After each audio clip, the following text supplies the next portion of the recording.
ya. Ini ada hal yang menarik ya mengenai Dudung Abdurrahman ya. Baca pledoi Habib Rizik doakan Letjen TNI Dudung Abdurrahman. Ada apa dengan Dudung ya? Rupanya Dudung tak terbendung sekarang ya. Sekarang sudah naik bintang 3 sebagai Pangkostrat. Dan mungkin saja, bukan tidak mungkin, kalau misalnya Andika Perkasa naik sebagai Panglima TNI, Dudung akan menjadi KSAD ya. Semua itu memang tergantung Presiden Jokowi, dan kita tahu bahwa ini bukan pembelajaran yang baik. Kenapa? Karena achievement itu bukan dinilai dari katakanlah prestasi-prestasi yang terkait dengan kemiliteran, tapi terkait dengan campur tangan di urusan sipil ya. Kita tahu bahwa aksi Dudung Abdurrahman yang penting dicatat adalah pertama menantang FPI ya dalam apel di mana ya, di Monas kalau tidak salah. Kemudian yang kedua menurunkan baliho FPI ya atau Habib Rizik, dan the last but not least ya adalah hadir dalam press conference tentang terbunuhnya 6 laskar FPI bersama Kapolda Metro Jaya. Dan setelah itu Dudung mendapatkan rewardnya, yaitu naik bintang menjadi bintang 3 dan sekarang menjadi Pangkostrat. Jadi sobat era sekalian, itulah sebabnya mengapa reformasi kita itu berusaha meniadakan atau menghapuskan dui fungsi ABRI atau sekarang TNI Polri. Kenapa begitu? Karena kalau TNI masuk dalam politik, tidak ada satu kekuatan pun yang mampu menghadang. Jadi kalau misalnya Maijen Dudung menantang FPI, yaitu salah alamat. Katakanlah siapapun yang mengkritik TNI dibungkam ya juga pasti bisa, karena kita tahu bahwa TNI adalah kekuatan bersenjata yang tidak mungkin dilawan. Jadi sobat era sekalian, itulah sebabnya kita butuh yang namanya supremasi sipil, agar kekuatan bersenjata itu tidak menjadi kekuatan yang menakutkan di dalam wilayah politik. Dan kita sudah mengakhiri dui fungsi TNI tersebut. Jadi yang harus kita garis bawahi adalah fungsi TNI itu adalah alat pertahanan ya, bukan masuk pada wilayah kekuatan sipil. Tapi memang terakhir ini ada gejala bagaimana beberapa petinggi TNI dilibatkan dalam urusan-urusan sipil. Ya, seperti menjadi kepala BNPB misalnya. Lalu ada juga yang menjadi komisaris tapi agak melipir jalannya ya. Panglima TNI aktif dimasukkan ke dalam lembaga-lembaga atau institusi-institusi yang masih terkait dengan TNI. Misalnya Wantanas dan lain sebagainya dijadikan komisaris BUMN.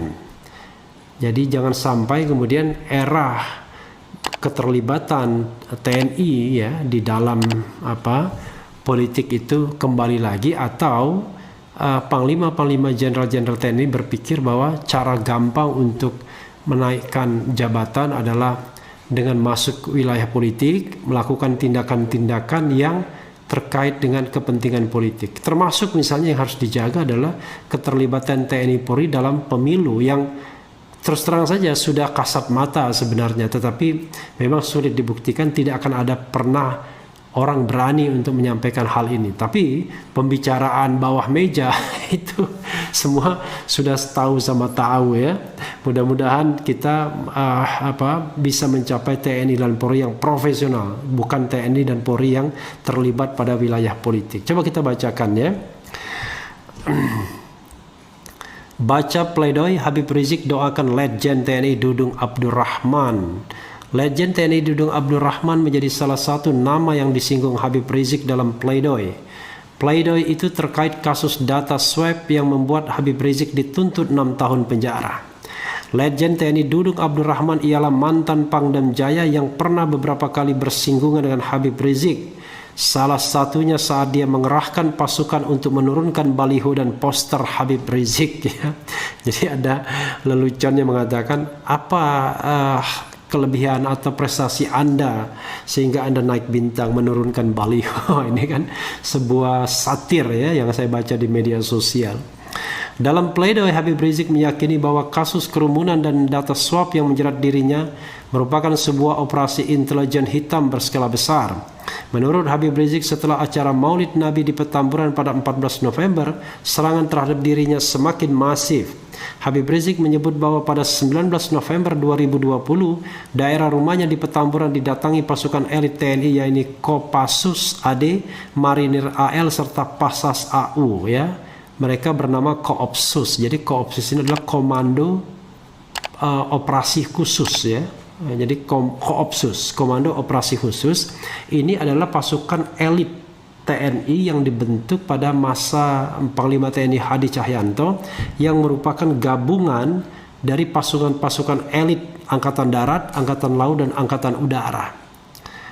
Dan penggunaan Koopsus ini adalah presiden penggunanya, usernya presiden secara langsung melalui Panglima TNI. Jadi makanya apakah pergerakan Koopsus di Petamburan dengan membunyikan sirine tersebut merupakan perintah presiden? This is a question tentunya, karena yang bisa menggerakkan Koopsus hanyalah Presiden Republik Indonesia. Mereka lewat sambil berhenti sebentar dengan menyalakan sirine di mulut gang markas besar FPI, sehingga masyarakat resah, kata Habib Rizik di Pengadilan Negeri Jakarta Timur Kamis 10 Juni. Keesokan harinya, Habib Rizik heran saat Dudung tiba-tiba menantang perang FPI. Ia pun memerintahkan pasukannya untuk menurunkan baliho Habib Rizik. Pangdam Jaya Maijen TNI Dudung Abdurrahman saat apel Kodam Jaya di Monas tanpa sebab yang jelas mengancam dan menantang perang FPI, lalu menurunkan pasukan perang lengkap dengan kendaraan tempur, panser, dan lainnya hanya untuk menurunkan baliho ucapan selamat datang HRS di Petamburan dan tempat lainnya di Jakarta dan sekitarnya, papar Habib Rizik, yang bukan merupakan fungsi dari TNI, ya Sobat Era sekalian. Tetapi tentu Dudung Abdurrahman tidak mungkin menjalankan ini sendiri tanpa perintah. Itu one thing for sure, ya. Yakinlah. Jadi walaupun misalnya mengatakan bahwa ini adalah inisiatif sendiri, tidak mungkin, pasti ada yang memerintahkan, dan yang memerintahkan pastilah orang kuat, ya. Bahkan barangkali jauh lebih kuat dibandingkan Panglima TNI. Itu logisnya. Saya tidak mendapatkan informasi apa-apa, tapi logisnya begitu. Tidak mungkin pasukan, ya, di bawah TNI, maksudnya tidak mungkin pejabat yang pangkatnya tidak tertinggi itu berani melakukan pergerakan-pergerakan, tindakan-tindakan yang masuk ke wilayah politik yang ngeri-ngeri sedap tanpa adanya perintah dari atasan atau orang yang lebih hebat atau lebih kuat dari atasan. Jadi atasan Pangdam Jaya ya tentu mungkin KSAD, ya, Kasat. Atasan Kasat adalah Panglima TNI, atasan Panglima TNI adalah Presiden. Nah, kita tidak tahu siapa yang memerintahkan Dudung Abdurrahman, karena tentu saja harus ada perintah yang berkomando sampai ke atas. Paling tidak harus ada sampai sinyalnya ke istana, ya. Padahal FPI bukan milisi bersenjata, melainkan ormas sosial keagamaan yang banyak bergerak di bidang dakwah dan kemanusiaan. Bahkan di berbagai daerah FPI sering turun bareng dengan TNI dan Polri dalam menanggulangi bencana alam imbuh dia. Jadi Sobat Era sekalian, memang FPI dulu dikenal sebagai kelompok-kelompok yang suka melakukan sweeping dan lain sebagainya. Tetapi sebagaimana pernah dikatakan Aziz Yanuar, itu sudah berubah sejak tahun 2019 atau tahun berapa. Dan kita tidak lagi melihat FPI sebagai kelompok-kelompok yang suka melakukan sweeping-sweeping. Tapi image itu selalu muncul karena FPI ternyata bermimikri, tidak menjadi sekedar menjadi organisasi yang melakukan sweeping, ya, yang orang menyebutnya sebagai preman berjubah, tapi sudah menjadi sebuah kekuatan politik yang dahsyat yang bisa menggerakkan 212 di Monas dalam beberapa kali perhelatan sampai kemudian tidak bisa dilakukan karena COVID-19. Dan yang kedua adalah sangat efektif mendukung Anies Baswedan di dalam perhelatan Pilkada 2016-2017, dan juga yang paling penting adalah dalam Pilpres, ya. Walaupun kita tahu Prabowo sekarang sudah menjadi bagian dari pemerintahan Presiden Jokowi dan PDIP atau Megawati, tetapi intinya adalah FPI menjadi kekuatan tersendiri dalam kontestasi elektoral, dan itu sah-sah saja karena mereka adalah ormas, ya. Saat ini Dudung Abdurrahman mendapat promosi menjadi Pangkostrat. Pangkatnya pun sudah menjadi Letjen TNI. Habib Rizik pun mengaku sudah tahu mengenai promosi itu. Ya, ini sebenarnya ini adalah sebuah apa ya istilahnya? Ya, informasi yang patut semua orang memahaminya. Ya, no freelance, tidak mungkin makan siang gratis ya ibaratnya. Jadi dalam politik itu selalu ada yang namanya reward ya, punishment terhadap sebuah tindakan atau kesetiaan tertentu ya. Kini sang Pangdam yang sukses dalam operasi penurunan baliho diangkat menjadi Pangkostrat. Saya doakan semoga dengan jabatan barunya berani mengerahkan pasukan ke pertempuran, bukan ke petamburan, khususnya ke Papua untuk melawan para teroris separatis yang sedang merongrong NKRI dan membunuh aparat dan warga sipil, pungkas Habib Rizik.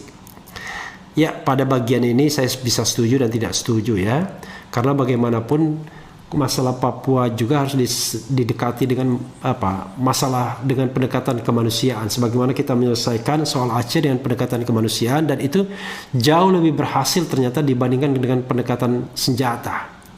Jadi TNI diadakan bukan untuk menyerang, tetapi untuk mempertahankan keutuhan wilayah negara Republik Indonesia. Dan tentu saja pendekatannya tidak hanya pendekatan perang, tapi pendekatan-pendekatan lain yang mungkin dan bisa dilakukan, termasuk membackup diplomasi sipilnya, misalnya begitu. Jadi sobat era sekalian, itu mengenai Dudung Abdurrahman. Coba kita bacakan ya komentar dari sobat-sobat RH sekalian mengenai Dudung ini. Jadi oke ya, di rumah aja.